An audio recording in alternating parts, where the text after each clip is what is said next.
안녕하십니까. 우리가 성경의 어떤 부분을 해석할 때 어떤 한 존재를 한쪽 부류에서는 그는 메시아다 라고 해석하고 또 다른 부류는 아니다, 그는 적그리스도다 그렇게 해석한다면 이건 정말 심각한 사안입니까? 그렇습니다. 또한 너무나 많은 기독교인들에게 당연하게 받아들여지고 있는 이 7년 대환란의 교리, 이것은 도대체 성경의 무엇을 근거로 이렇게 허무맹랑한 시나리오를 만들어냈을까요? 오늘 이 심각하고도 흥미로운 주제를 다룰 것입니다.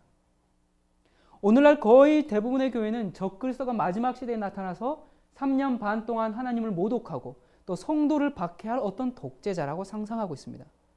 이 공상소설 같은 이론은 적그리스도의 정체가 교황권이다라는 이 사실을 감추기 위해서 가톨릭 교회가 제수잇을 통해서 여러 신학적 노력 끝에 이루어 놓은 결과임을 우리가 얼마 전 시간에 공부했었습니다.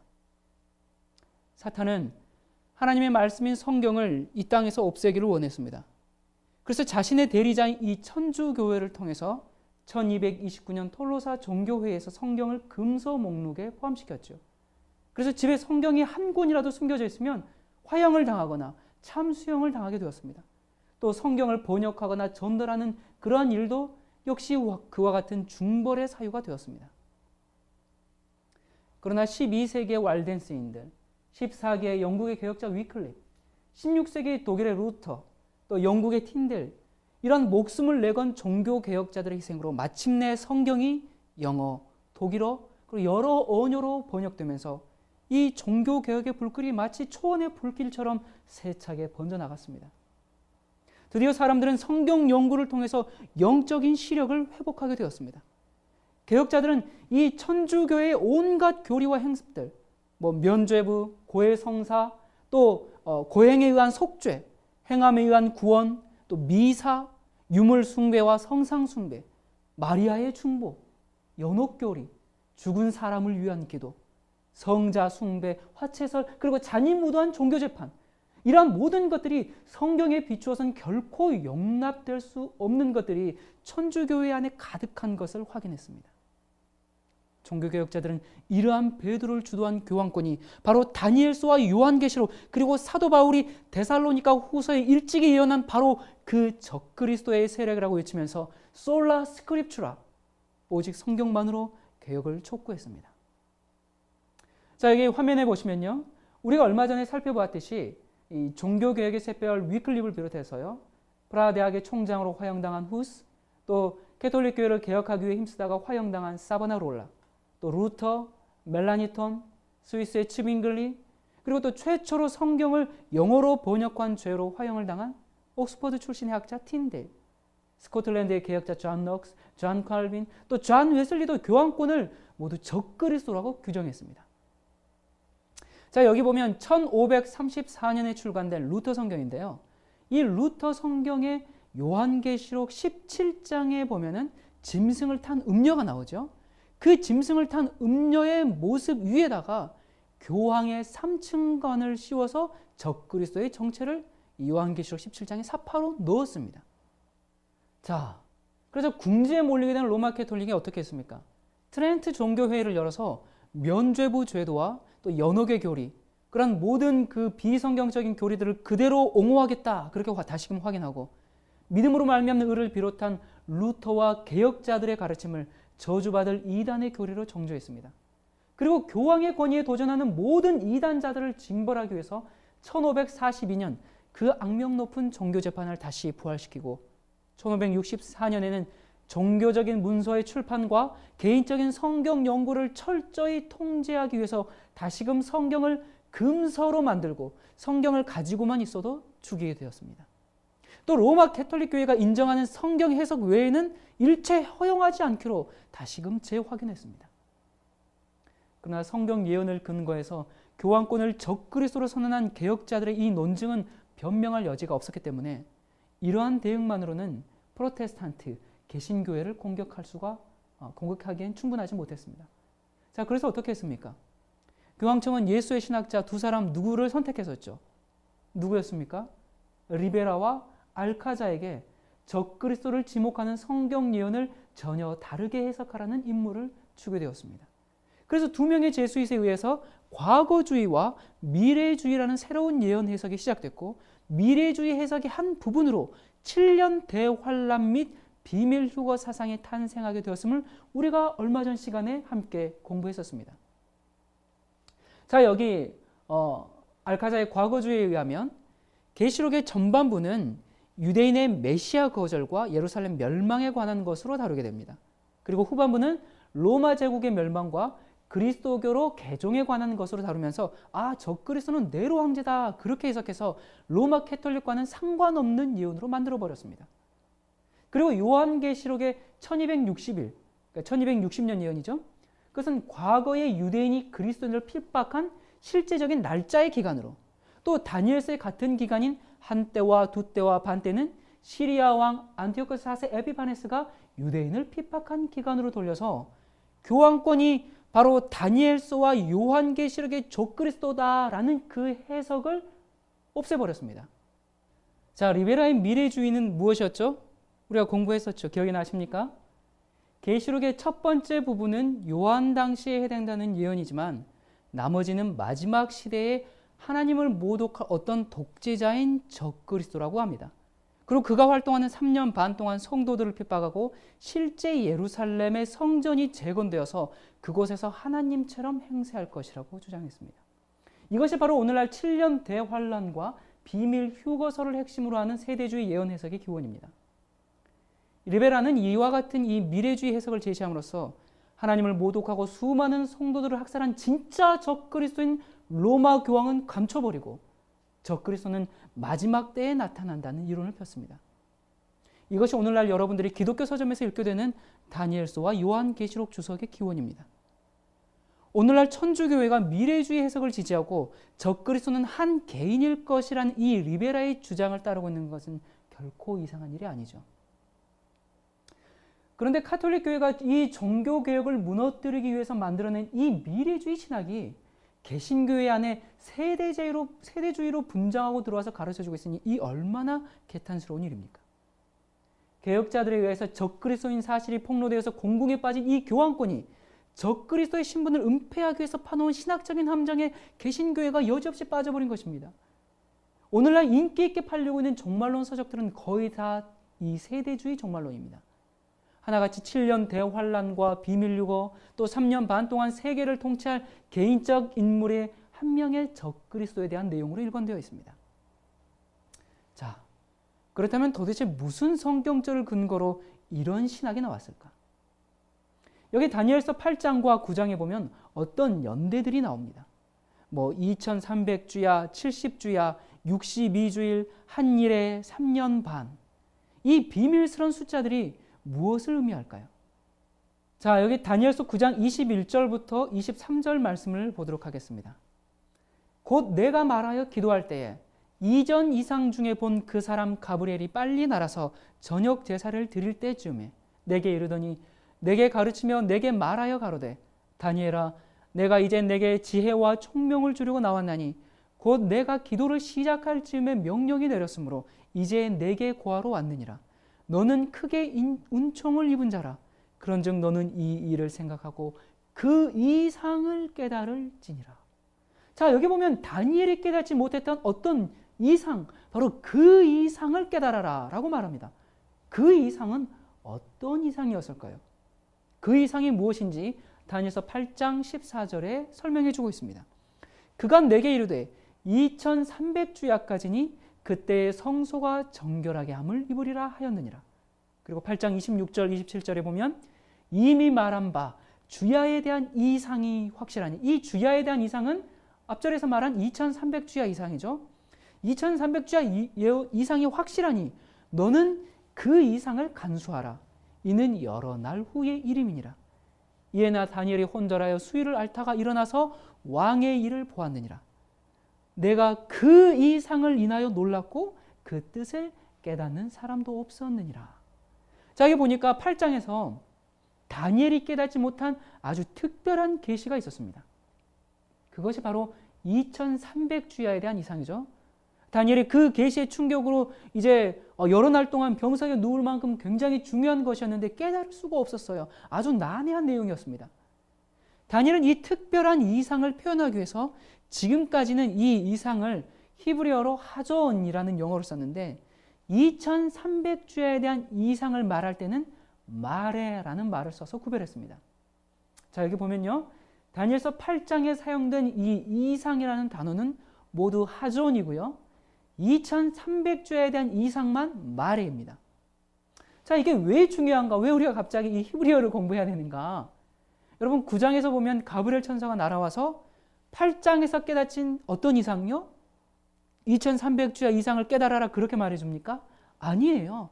너는 그 이상을 깨달아라 그렇게 이야기합니다. 즉 전체 이상을 가리킬 때 쓰는 그런 하존이 아니고 깨닫지 못했던 2300주야 그 이상, 그 마레를 깨달아라 라고 말해주고 있는 것입니다.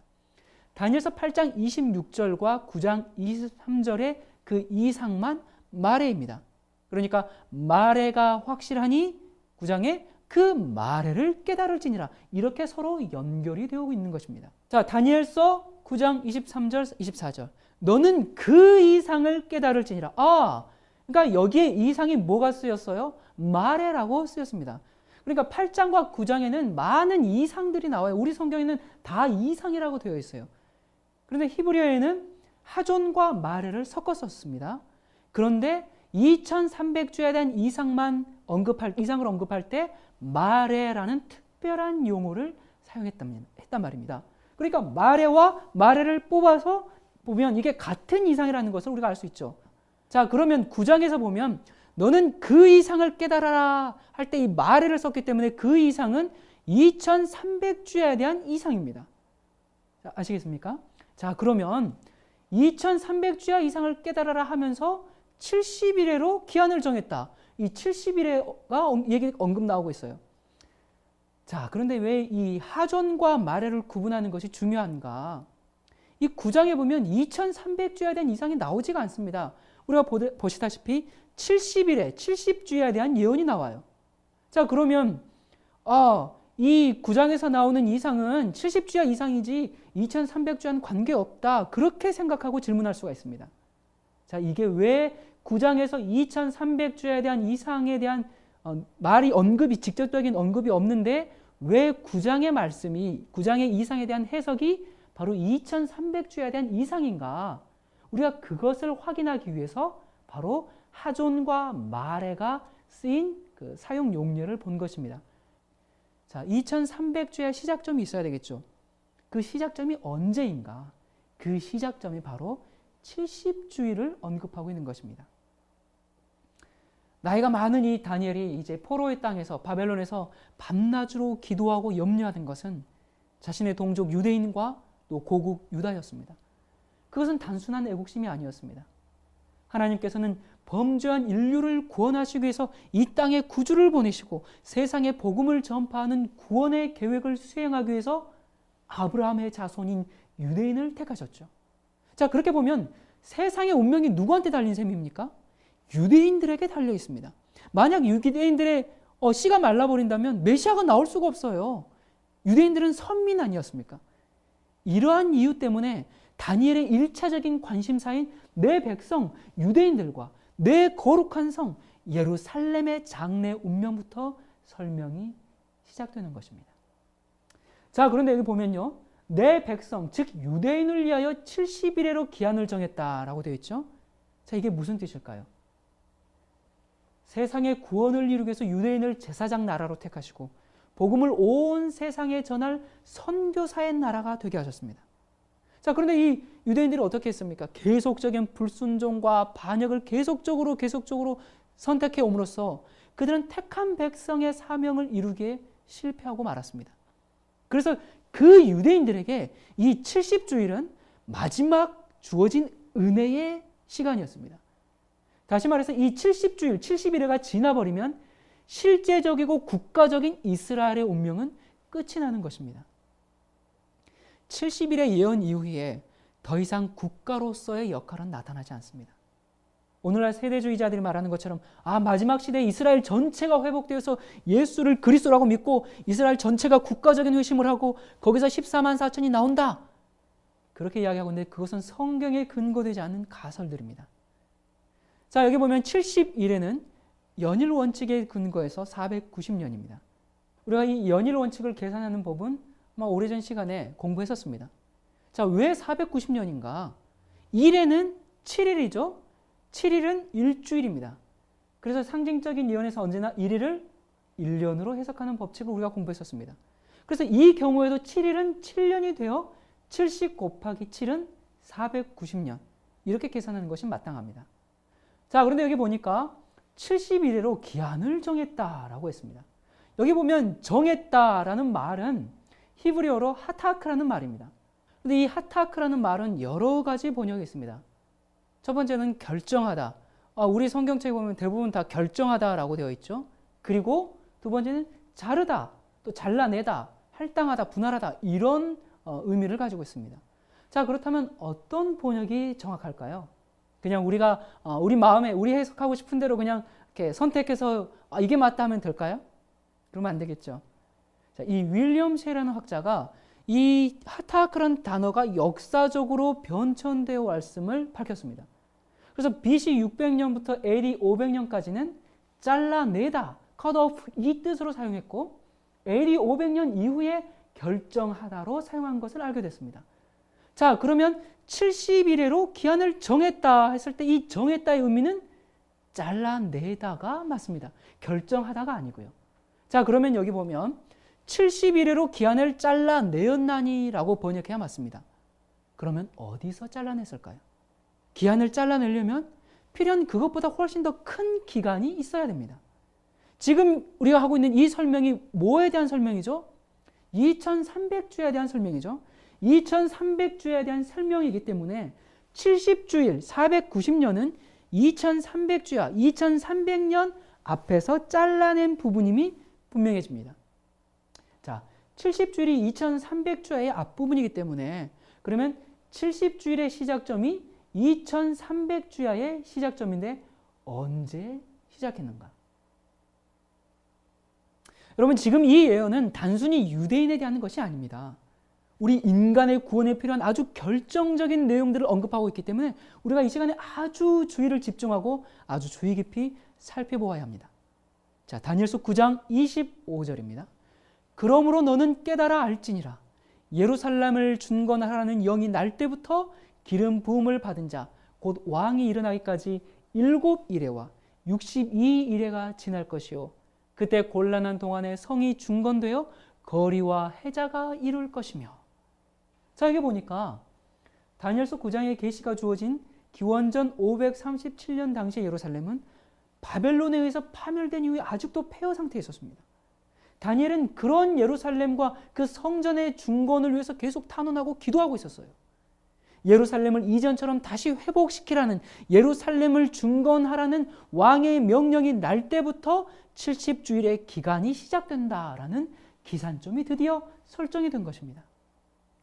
자, 그런데 문제가 있습니다. 예루살렘을 중건하라는 영이 4번 있었습니다. 자, 그렇다면 언제를 예루살렘 그 중건령의 시작점으로 우리가 잡을 것인가? 여기 보면 이 영은 예루살렘을 중건하라는 영입니다. 예루살렘 성을 재건하거나 또는 성전을 건축하는 것이 아닌 예루살렘을 중건하라는 영입니다. 자, 그리고 이 중건이라는 표현은 히브리어 이 원어의 정확한 번역이 아닙니다. 이 우리 성경에는 중건 이렇게 그냥 단 한마디로 표현되어 있는데 히브리 성경에 보면 슈브와 바나라는 이 두 마디 동사가 다 사용되었습니다. 이 슈브는 이 본래의 상태로 회복하다, 또 회개하다 그런 뜻을 가지고 있고요. 바나는 세우다, 짓다, 건축하다 그런 뜻을 가지고 있습니다. 그래서 이 슈브와 바나 이 두 동사를 다 합해서 보면 예루살렘을 다시 건축하고 완전히 예루살렘이 회복되는 정치적 주권까지 회복되는 것을 뜻하는 말입니다. 자, 그리고 이제 조서가 내려져야 되는데 어떤 조서가 내려져야 할까요? 우리가 예루살렘이 무너질 때 무엇이 무너졌는지 알면 회복되고 재건될 때 무엇이 회복되어야 될지를 알 수가 있습니다.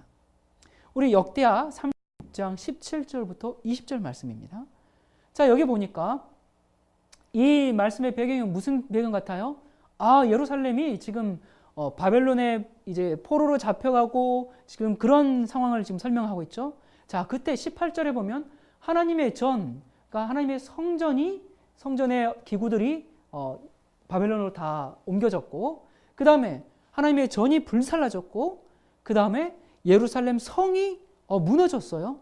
그리고 모든 궁실이 불살라졌네요. 그러니까 왕궁도 불살라졌고, 그리고 노예가 되어서 바벨론으로 끌려갔다. 자, 여기 보면 성전, 성, 왕궁, 주권, 이 모든 것을 다 잃었습니다. 그렇기 때문에 다니엘서 9장 25절에 예루살렘을 충건하라는 이 영은 슈브와 바나를 포함하고 있기 때문에 무너진 모든 것이 모두 회복되어야 합니다. 성전이 회복되어야 되고요. 정치적인 주권을 가지고서 독립해야 되고요. 또 하나님의 율법에 따라서 사는 주권도 회복되어야 됩니다.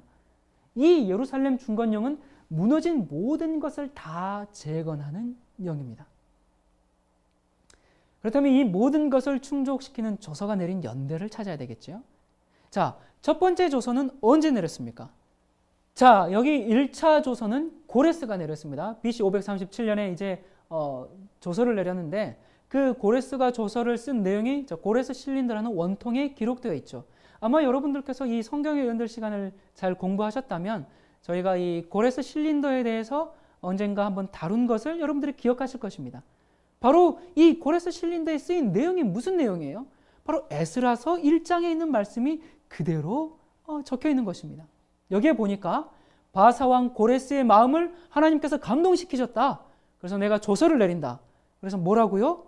너희는 예루살렘의 전을 건축하라.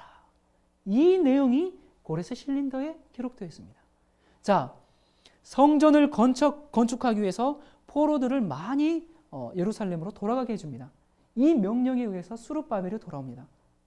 그러나 아직 그들의 법인 하나님의 율법에 따라서 생활하지는 않았습니다. 아직 주권은 회복되지 않았어요. 그러니까 고레스의 조서는 성전 재건령이지 예루살렘 중건령이 아닙니다. 자, 여기 보면 이제 2차 조서, 이 다리오 1세 제2년, 그러니까 BC 520년에 또 다리오가 조서를 내렸습니다. 자, 왜 2차 조서가 필요했는가? 여러분, 예루살렘 성전을 이제 그 재건하러 다 포로들이 돌아왔는데, 그 성전 재건이 어떻게 쉬웠습니까? 뭐 열심히 일해서 금방 짓게 되었습니까? 그렇지 않았죠. 사마리아인들과 또 주변 민족들이 계속 방해해서 522년에 중단되고 말았습니다. 그래서 유대인들이 이제 다리오 왕에게 이건 당신의 선왕인 고레스 대왕 때부터 시작한 일인 이걸 계속 진행할 수 있도록 허락해 주십시오라고 계속 상소를 올립니다. 그래서 여기 에스라서 6장 1절 이하 말씀을 보면요. 그 상소를 듣고 이제 다리오가 조서를 내리는 것입니다. 다리오 왕이 조서를 내려 서적 곳간 곧 바벨론에서 보물을 쌓아둔 곳에서 조사하게 하였더니 메데도 앙메다 궁에서 한 두루마리를 얻으니 거기 기록하였으되. 자, 이 두루마리는 뭐예요? 그러니까 고레스 실린더를 이제 발견한 겁니다. 고레스 왕 원년에 조서를 내려 이르기를 예루살렘 하나님의 전에 대하여 이르노니 이 전 곧 제사 드리는 처소를 건축하되. 이제 보면서 하나님의 전, 성전 건축하는 역사를 막지 말고 이 전을 원래대로 건축하게 하라 라고 이제 다리오 왕이 그 조서를 내리게 됩니다. 자, 이 다리오 왕의 조서는 고레스 왕의 조서를 재확인한 것이므로 동일합니다. 자, 이 조서를 내릴 때 이 다리오 왕이 어떻게 조서를 내렸는가? 아까 그 고레스 실린더 보셨죠? 그 고레스 실린더를 그대로 찍어서 원통을 굴려서 조서를 만들었습니다. 자, 그래서 고레스의 조서로 성전 재건이 시작되었죠. 그러다가 중단되었습니다. 그러다가 다리오 왕 때 다시 성전 재건령이 내려졌죠. 바로 이때가 이제 그 학대와 스가랴가 이때 활동하면서 515년에 성전을 봉헌하게 됩니다. 자, 여기까지는 단순히 성전 재건령이에요. 자, 그러면 이제 제 3차 조서를 한번 살펴보도록 하겠습니다. 제 3차 조서는 BC 457년 아닥삭사 왕 때 내린 것인데요.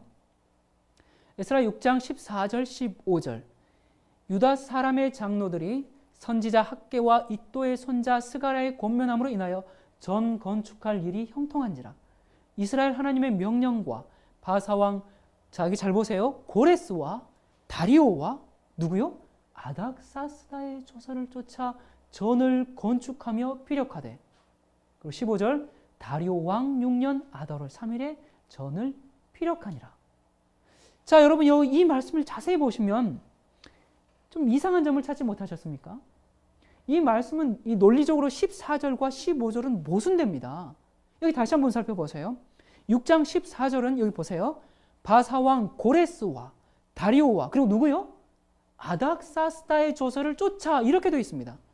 그런데 15절에 보니까 다리오 왕 6년에 성전 건축이 마쳐졌다 그렇게 되어 있습니다.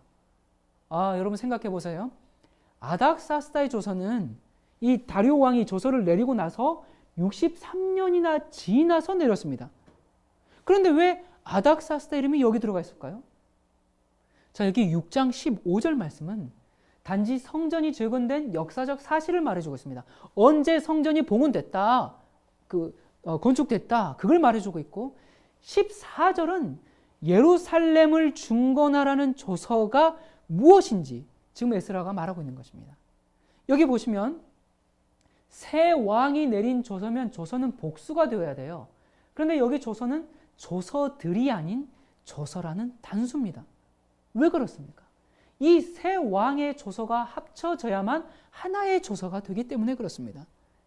그러니까 성전 건축은 다리오의 조서로 이루어졌지만 하나님의 명령의 성취는 드디어 아닥사스다 왕 때 완성된다는 것입니다. 자, 다시 설명드리겠습니다. 다리오 왕의 조서가 내려진 지 63년이나 지났어요. 그리고 나서 아닥사스다 왕이 조서를 내렸어요. 그런데 여기 14절을 보니까 고레스와 다리오와 아닥사스다의 조서를 쫓아서 성전이 완성됐다 그렇게 설명이 되어 있어요. 그런데 또 15절에서는 다리오 왕 때 성전이 완성됐다 또 이렇게 되어 있어요. 이게 앞뒤가 안 맞는 말씀이잖아요. 그러면 이게 무슨 뜻인가?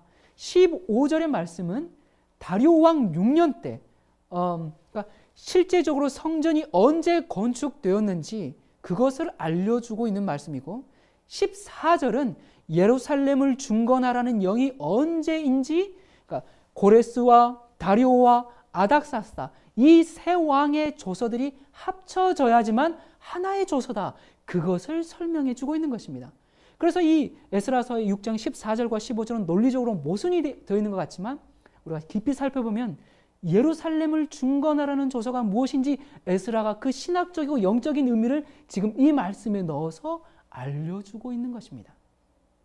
자, 그렇다면 아닥사스다 왕의 조서는 무엇을 언급하고 있길래 이 예루살렘 중건령의 그 완성, 즉 70일에 길게는 2300주야 예언의 시작점으로 볼 수 있을까? 자, 에스라 7장 25절입니다. 에스라여 너는 내 손에 있는 내 하나님의 지혜를 따라 내 하나님의 율법을 아는 자로 유사와 재판관을 삼아 강서편 모든 백성을 재판하게 하고 자, 내 하나님의 율법을 아는 자로 유사와 재판관을 삼아. 여러분 이게 무슨 말이죠? 하나님의 율법으로 재판이 이루어진다는 것은 무엇을 의미합니까? 통치를 시작한다는 것입니다. 법이 세워졌죠? 그러면 정치가들이 구성됐다는 것입니다. 주권이 회복되었다는 것입니다. 자, 제가 질문을 하나 드려보겠습니다. 구약시대 때 재판이 이루어지는 장소가 혹시 어딘지 아십니까? 어딜까요? 구약시대 때 재판이 이루어지는 장소는 성문입니다. 여러분 성문이 건축되지 않으면 재판이 이루어질 수가 없습니다. 그러니까 재판을 하라는 것은 뭐가 전제돼요? 뭐가 건축돼야지 재판을 할 수가 있어요?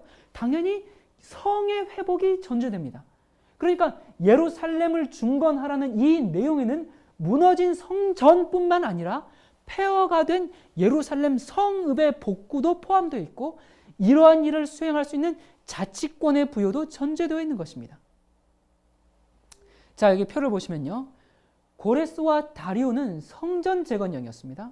그런데 기원전 457년에 내린 아닥사스다 제7년의 조서는 성전, 성, 주권 그리고 하나님의 율법의 회복을 포함하는 완전한 조서가 되기 때문에 이 조서가 바로 다니엘서 9장 25절에 예루살렘을 중건하라는 영이 되는 것입니다.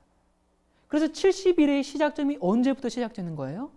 BC 457년 이때부터 시작되는 것입니다.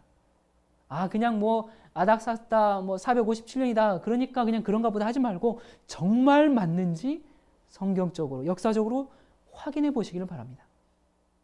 여러분, 이 사실은 종교개혁 이래 수많은 학자들에서 여러 번 확인되어 왔습니다. 그 가운데 한 사람이 바로 만유인력 법칙을 발견한 뉴턴입니다. 17세기 영국의 물리학자요, 수학자요, 또 만유인력 법칙을 발견한 이 뉴턴은 성경 연구에 있어서도 아주 뛰어난 신학자였습니다. 그는 약 20개 이상의 고대 일식 기록들을 조사해서 70주일과 2300주야 예언이 그 시작점이 페르시아의 아닥사스다 왕 제7년이고 그것이 기원전 457년이다. 이렇게 천문학적으로 그것을 확정했습니다. 자, 아닥사스다 왕 제7년, 그러니까 BC 457년에 내린 조서가 예루살렘을 중건하라는 조서였습니다. 자, 그런데 여기서 끝나면 좋은데 아닥사스다 왕이 한 번 더 조서를 내리게 됩니다. 그래서 이제 예루살렘 중건령이 BC 457년이다. 이것을 이제 반대하는 몇 학자들은 아닥사스다 왕이 두 번 조서를 내렸는데 왜 꼭 BC 457년 조서를 예루살렘 중건령으로 보느냐? 그러면서 반대하는 사람들이 있습니다. 자, 이 아닥사스다 왕이 두 번째 내린 조서는 어떤 조서였을까요? 여기 느헤미야에서 보면 지금 무슨 내용이에요? 3차 중건령이 내린 지 13년이나 지났습니다. 그런데 계속적으로 이 주변국들이 방해해서 예루살렘 성이 회파되고 성문들이 불에 탔다는 얘기를 들은 이 느헤미야가 금식하면서 기도하다가 이제 왕에게 자기를 예루살렘으로 보내주십시오 하고 요청하게 되죠. 그래서 이제 왕이 느헤미야에게 조서를 써줘서 그를 다시 보내게 됩니다. 그게 바로 느헤미야에 있는 그 아닥사스다 왕의 제2차 조서입니다. 자, 그렇다면요, 70일의 시작점이 BC 457년에 시작한 것이 분명한데 그러면 그때부터 70일에 490년 동안 어떤 일들이 일어났는가? 여러분은 예언을 살펴보면 살펴볼수록 하나님께서 얼마나 정확한 시간표를 가지시고 이 인류 역사를 이끌고 계시는지 새삼 놀라게 될 것입니다. 다니엘서 9장 24절과 27절입니다. 여기 보면 내 백성과 내 거룩한 성을 위하여 70일에로 기한을 정하였나니 그때 무슨 일이 있습니까? 허물이 마치며 죄가 끝나며 죄악이 영속되며 영원한 의가 드러나며 이상과 예언이 응하며 또 지극히 거룩한 자가 기름 부음을 받으리라. 그러므로 너는 깨달아 알지니라. 예루살렘을 중건하라는 영이 날 때부터 기름 부음을 받은 자 곧 왕이 일어나기까지 7일에 49년과 62일에 434년이 지날 것이요. 그때 곤란한 동안에 성이 중건되어 거리와 해자가 이룰 것이며 62일의 후에 여기 보니까 기름 부음을 받은 자가 끊어져 없어질 것이며 그리고 나서 장차 많은 사람으로 더불어 한 일에 7년 동안 언약을 굳게 정하겠고 그가 그 일의 절반에 일의 절반이니까 3년 반이죠. 제사와 예물을 금지할 것이며 자, 이 490년간 이루어진 예언은 단순히 지난 과거에 이루어진 내용을 살펴보는 것 그것보다 훨씬 더 큰 의미가 들어 있습니다.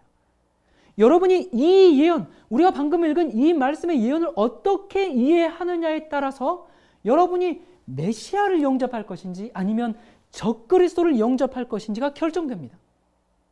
여러분, 이 예언은 예수 그리스도께서 언제 이 땅의 구속 사업을 시작하시고 언제 돌아가실지 정확한 연대를 알려주는 아주 신비한 열쇠입니다. 자, 여기에 표를 다시 한번 보시겠습니다. 다니엘서 9장 24절과 27절에 기록된 70주일의 내용입니다. 내 백성을 위하여 70일에로 기한을 정하였다라고 했습니다. 자, 여기 보면 BC 457년, 그러니까 인류의 구원을 이루기 위해서 유대인들에게 할당된 기간으로 페르시아 왕 아닥사스다 제7년인 기원전 457년에 시작합니다. 자, 그리고 이때부터 7주일, 그러니까 49년간 동안 무슨 일이 벌어집니까? 느헤미야와 에스라가 활동하면서 예루살렘을 중건하는 데 소요되는 기간입니다. 자, 그리고 여기서 62주일을 가면 AD 27년이 나오게 됩니다. 자, 이 기간까지는 약속된 메시아를 맞이하기 위한 준비 기간입니다.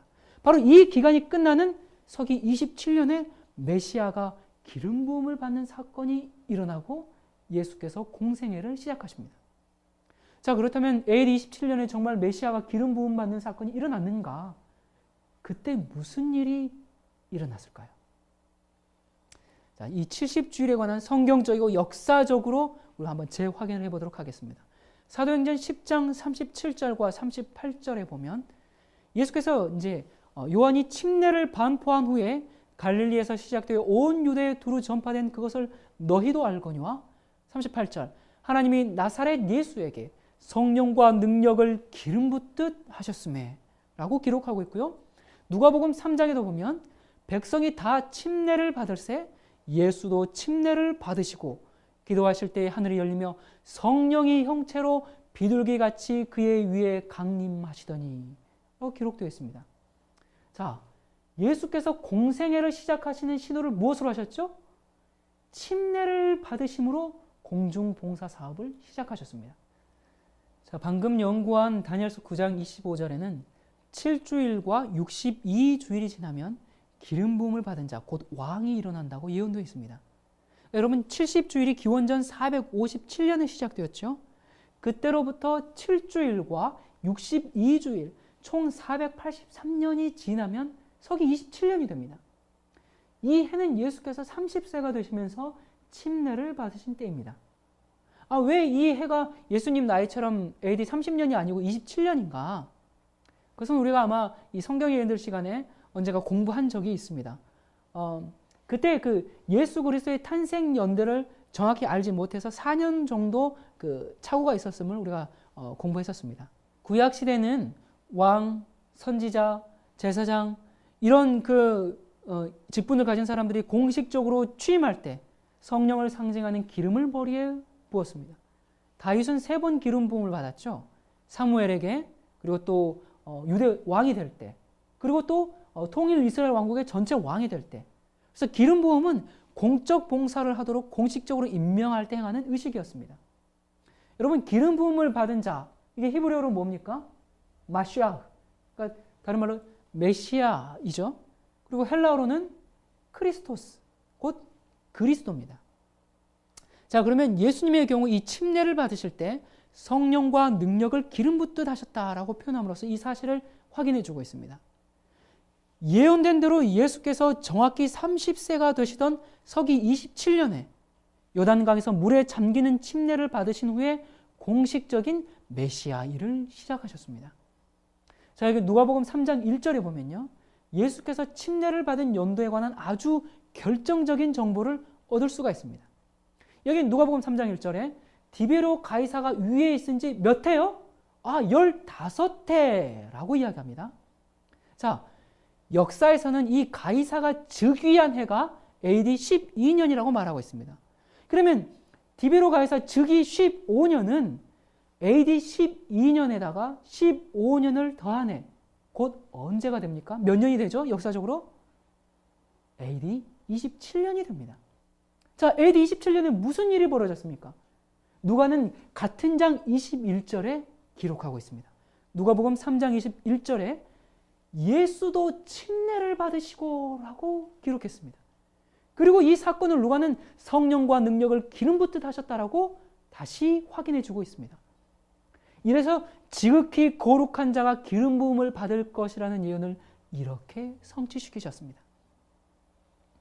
마태복음 1장 15절에 보면 예수께서 때가 찼고 하나님의 나라가 가까웠다 그렇게 말씀하십니다. 여러분, 무슨 때가 찼다는 것입니까? 다니엘서 9장에 예언되어 있는 70주일의 예언의 때가 찼다는 것입니다. 예수께서는 다니엘서의 예언을 하셨습니다. 바로 이 예언의 시간표대로 움직이셨기 때문에 정확히 서기 27년에 침례를 받으시고 지금이 바로 메시아의 출현의 때라는 것을 예언의 말씀에 근거해서 선포하신 것입니다. 자, 다시 표를 보십시다. 여기 AD 27년에서 483년을 거슬러 올라가면 언제가 됩니까? BC 457년이 됩니다. BC 457년이 무슨 해였죠? 70일에 2300주야가 시작된 해였습니다. 여러분, 성경은 이렇게 정확한 것입니다. 자, 그러면 이 70주일에서 7주일과 62주일을 뺀 마지막 일주일, 그러니까 그 7년 동안 무슨 일이 벌어지는가? 다니엘서 9장 26절. 62일의 후에 기름 부음을 받은 자가 끊어져 없어질 것이며. 여기 보니까요. 기원전 457년에 시작된 70주일, 490년 기간 가운데 7주일과 62주일, 이게 지나가면 서기 27년이 되죠. 이때 예수께서 침례를 받으시고 메시아 일을 시작하신 이후에 끊어져 없어지는 일이 있을 것이라고 예언되어 있습니다. 여러분, 끊어진다는 것이 무슨 의미입니까? 죽는다는 것이죠. 그러면 언제 끊어져 없어지는가? 그것도 예언이 되었을까요? 물론입니다. 다니엘서 9장 27절입니다. 그가 장차 많은 사람으로 더불어 한 일의 동안의 언약을 굳게 정하겠고 그가 그 일의 절반의 제사와 예물을 금지할 것이며. 자, 여기 보니까 일의 절반은 몇 년입니까? 여러분, 한 일에는 7년이죠. 절반은 3년 반이 됩니다. 그렇다면 예수께서 침례를 받으시고 공생애를 시작하신 서기 27년 가을부터 정확히 3년 반 후인 서기 31년 봄에 무슨 일이 벌어졌는가? 여러분, 무슨 일이 일어났습니까? 인간이 범죄한 이후에 에덴에서부터 장차 오실 약속된 메시아의 죽음을 상징하여 들어온 제사와 예물을 금지하게 만드는 사건이 일어났습니다. 참으로 오랜 세월 동안 양을 성소의 번제단 위에 태움으로써 사람들은 죄의 용서를 받아왔습니다. 그러면서 장차 오실 메시아에 대한 믿음을 그렇게 제사를 드리면서 나타냈습니다. 그러나 예수께서 속죄의 양이 되셔서 십자가에 죽으심으로써 더 이상 양을 잡아서 태워 죽이는 이 제사 제도는 필요 없게 되었습니다. 히브리서에는 예수께서 속죄의 제물이 되어서 그가 단번에 성소에 들어가시고 제사와 예물을 폐하셨다라고 말씀하고 있습니다. 자, 그리스도의 지상 봉사가 3년 반 동안 이루어졌죠. 그리고 31년 봄에 십자가에서 돌아가셨을 때 성소 안에 있던 뭐가 찢어졌습니다. 뭐가 찢어졌습니까? 성전 휘장이 찢어졌어요. 휘장은 천이 아닙니다. 가죽으로 만들어졌죠. 그것이 위로부터 찢어졌습니다. 그 일이 정확히 언제 일어났다고요? 그가 그 일의 절반에 제사와 예물을 금지할 것이며 침례를 받으시고 7년의 반인 3년 반이 지난 정확히 서기 31년에 예수께서 십자가에 달려 돌아가심으로써 이루어졌습니다. 그러나 천주교는 이 그리스도의 생애와 죽으심에 관한 이 분명한 예언을 적그리스도의 행적으로 해석하는 엄청난 기만을 시도했습니다. 그들은 일의 절반의 제사와 예물을 금하셨던 구주 예수 그리스도를 적그리스도라고 해석함으로써 메시아를 적그리스도로 바꿔버렸어요. 이것이야말로 세대주의 예언의 최대의 비극이라고 할 수가 있습니다. 자, 우리 다시 표를 한번 보시도록 하십시다. 예수께서 침례 받으신 서기 27년 가을부터 3년 반 만인 서기 31년 봄에 예수께서 십자가에 달려 돌아가심으로써 구약 시대 동안 속죄의 제물이신 그리스도를 상징하여서 짐승을 들여온 모든 제사와 예물이 더 이상 필요 없게 폐지되었습니다. 자, 그리고 예수께서 십자가에 돌아가신 서기 31년 봄부터 다시 3년 반이 경과된 서기 34년. 자, 무슨 일이 벌어졌습니까? 여러분, 이 70일의 예언은 누구를 위한 기간이라고 언급하면서 시작했죠? 기억나십니까? 유대인들을 위한 기간이었습니다. 유대인들을 위한 은혜의 기간이라고 했습니다. 유대인들을 향해서 회개를 호소한 스데반을 돌로 쳐서 죽임으로 그리스도 교회의 첫 순교자가 나오게 됩니다. 그리고 복음이 이제 유대인을 떠나서 오순절 다락방에서 성령을 받고 이방인에게로 복음이 전해지는 해가 바로 이때입니다. 이것은 유대인을 위한 은혜의 기간인 70주일이 공식적으로 끝나고 드디어 이방인에게 복음이 전파되기 시작한 아주 역사적인 해인 것입니다. 자, 70주일이 맞춰질 때 예수 그리스도를 십자가에 못 박아서 죽인 유대인과 예루살렘의 운명이 어떻게 될 것이라고 예언되었습니까? 다니엘서 9장 26절에 보면 한 왕의 백성이 와서 그 성읍과 성소를 회파한다라고 예언되어 있습니다. 그리스도께서 십자가에 돌아가심으로 끊어져서 없어진 후에 예루살렘 성과 성전이 한 왕의 백성에 의해서 완전히 파괴될 것이라고 예언되었습니다. 이 다니엘서에 예언된 이 예루살렘 멸망이 실제로 어떻게 성취되었습니까? 예수께서 마태복음 24장 15절 이하에 이렇게 말씀하셨습니다. 선지자 다니엘의 말한 바 멸망에 가증한 것이 거룩한 것에 선 것을 보거든. 그러면서 너희는 도망할지어다. 그리고 그날이 안식일이나 겨울에 되지 않도록 기도하라. 그렇게 이야기하셨습니다. 여러분, 이 예루살렘의 멸망은 유대인들이 예수 그리스도를 거절한 결과였죠. 그리고 다니엘서에 예언된 그대로 이루어졌습니다. 이 계속적으로 반란을 일으킨 유대인들을 징벌하기 위해서 AD 67년부터 3년간이나 계속된 로마 장군 베스파시안의 공격을 이 유다 땅을 이렇게 포위해서 이 유다 땅을 굉장히 황폐하게 했습니다. 그리고 이제 그 아버지 베스파시안 가고 이제 타이터스 장군이 왔죠. 서기 70년에 왔습니다. 그리고 8만 명의 로마 군인들이 예루살렘을 포위해서 그때 이제 드디어 이 예루살렘 함락의 절정에 이르게 됩니다. 5개월간의 포위 끝에 110만 명 이상의 이 유대인들이 무참히 죽었고 약 9만여 명, 거의 10만여 명이 포로가 되어서 끌려갔습니다. 그리고 분노한 로마 군인들에 의해서 예루살렘 성전이 불바다가 되어 파괴됨으로써 예수님이 말씀하신 문자 그대로 돌 하나도 돌 위에 남지 않고 다 무너지겠다는 예언을 성취시켰습니다.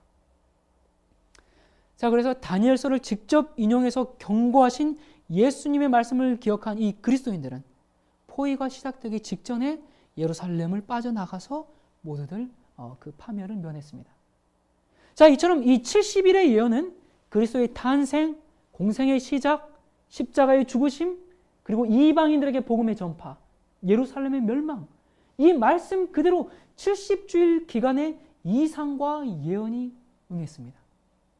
누가복음 24장 44절 말씀 이하에 보면 내가 너희와 함께 있을 때 너희에게 말한 바 곧 모세 율법과 선지자의 글과 시편의 나를 가리켜 기록된 모든 것이 이루어져야 하리라 한 말이 이것이라 하시고 이에 저희 마음을 열어 성경을 깨닫게 하시고 예수께서 부활하신 후에 제자들에게 확증하셨듯이 구약 성경은 인간을 구원하기 위해 오신 예수 그리스도에 관한 예언들로 가득 차 있습니다. 특별히 유대인들에게 할당된 이 70주일 490년 기간에 포함된 그리스도의 지상 생애는 문자 그대로 낱낱이 이루어진 것입니다. 뉴턴은 다니엘서 9장의 이 70일의 예언의 그리스도에 관한 이 행적이 수학적으로 정확하게 성취된 이 연대들을 확인하면서 이렇게 이야기했습니다. 다니엘서의 예언을 거절하는 사람은 그리스도교 신앙을 뒤엎는 일을 하는 셈인데 이는 그리스도교 신앙이 그리스도에 관한 다니엘의 예언에 기초하고 있기 때문이다. 자, 여러분, 이제 우리는 이 세대주의자들이 어떻게 7년 대환란이라는 것을 만들어내는지 알 수 있습니다. 그들은 이 7년 환란이라는 종말론을 만들어내기 위해서 여기 69주와 70번째 주 사이에 2000년이라는 시간의 간격을 집어넣었습니다. 그걸 갭디오리라고 하죠. 자, 그러니까 이 예언의 시간표를 69주, 그 다음에 가운데 2000년 이상의 교회 시대, 그리고 1주, 마지막 7년, 이렇게 3단계로 나눠버렸어요. 그래서 70주 예언에서 마지막 7년을 저기 지금 우리의 역사로부터 뚝 떼어서 저 멀리 미래로 던져버린 것입니다. 그러나 70일에는 원유닛이 하나로 만들어진 것입니다. 이것을 분리할 어떤 성경적인 근거도 없습니다. 70번째 주인 마지막 7년을 7년 대환란이라고 이름 붙인 후에 7년 환란 앞에 비밀 휴거, 그리고 또 나중에 이 7년 환란이 다 지나고 나서 예수님이 공개적으로 지상 강림, 이렇게 2단계 재림설을 만들어낸 이 휴거 신학은 이 그리스도인들이 참된 재림을 준비하지 못하게 하는 사탄의 기만적인 신학인 것입니다. 자, 마지막 한 일회인 7년간의 역사가 실제 유대인을 위주로 마친다고 하기 때문에 이 비밀 휴거 신학은 참된 그리스도인들이 휴거되는 것에 초점을 맞춘 것이 아닙니다. 다시 말씀드릴게요. 자, 우리가 비밀 휴거가 있죠. 그래서 비밀 휴거에 어떤 사람들이 휴거됩니까? 믿는 그리스도인들이 휴거됩니다. 이때 유대인들이 휴거됩니까? 아니에요. 그리스도인들이, 이 마지막 역사가 어떻게 됩니까? 유대인들에게 자리를 내어주기 위해서 그리스도인들이 역사의 무대에서 조용히 퇴장하는 방법을 고안해낸 것이 비밀 휴거라는 기발한 발상인 것입니다. 이 마지막 때에 유대가 국가적으로 회복하고 거기서 14만 4천이 나오고 이방인들에게 복음을 전파하고 바로 그 역할을 할 사람들이 유대인이다. 이러다 보니까 그리스도인들은 뭐가 되는 거예요? 그래서 그 그리스도인들을 역사에서 지워버린 것입니다. 비밀 휴거로. 여러분, 이 마지막 때에 수많은 그리스도인들이 철저히 속고 넘어가고 있습니다. 눈뜬 소경이 되어서 따라가고 있습니다. 이미 와 있는 진짜 적그리스도를 보지 못하고 먼 미래에 등장해서 고작 3년 반 동안 활동할 엉뚱한 가짜 적그리스도만을 상상하고 있는 것입니다. 그리고 많은 기독교인들이 환난을 피해서 그저 휴거되기만을 소망하는 아주 나약한 신앙인들이 되어 있습니다. 여러분, 이 세대주의, 이 미래주의 신학은 리베라에 의해서 뿌려졌습니다. 그것이 개신교회 안에서 꽃을 피우고 그 열매를 맺었습니다. 세대주의 종말론이 이 성경적인 재림 신앙을 대신해서 온 땅에 난무하고 있습니다. 오늘날 개신교회가 캐톨릭 손에 이용돼서 교황권이 적그리스도다, 이 사실이 탄로되는 것을 막아주는 일을 돕고 있다는 것은 참으로 유감스럽고 통탄을 금치 못할 현실입니다. 위험스러운 이 마지막 때 사탄이 진리를 왜곡시키고 사람들을 멸망시키기 위해서 갖가지 이론과 신학들을 불러올 것입니다. 여러분은 사람을 의존하십니까? 아니면 하나님을 의존하십니까? 당연히 하나님만을 의지한다고 말하겠죠. 그런데 어떤 논쟁점이 있는 진리가 제시되었을 때 여러분들은 다른 사람들의 의견을 듣고 결론을 내리려고 하지 않습니까? 사탄은 하나님 대신에 사람에게 주의를 끌게 하고자 끊임없이 노력하고 있습니다. 사람들이 스스로 성경을 상고하는 대신에 교회의 권위나 전통, 또 감독이나 목사, 신학 교수들을 그들의 지도자로 바라보도록 이끌고 있습니다. 여러분, 아닙니다. 그래서는 안 됩니다. 하나님께 직접 나아가십시오. 여러분이 원하는 바를 하나님께 구하고 정말 숨은 보화를 찾듯이 말씀을 연구하시기를 바랍니다. 어떻게 보면 우리의 구원은 성경의 진리를 아는 데 달려 있습니다. 찾으십시오. 갈급한 심령으로 이 보배로운 성경 말씀을 살펴보십시오. 자, 2300년 예언 중에서 앞부분인 490년 예언은 이렇게 성취되었습니다. 자, 그렇다면 나머지 기간 동안 무슨 일이 벌어질까요? 그것은 다음 시간에 우리 함께 하도록 하겠습니다. 안녕히 계십시오.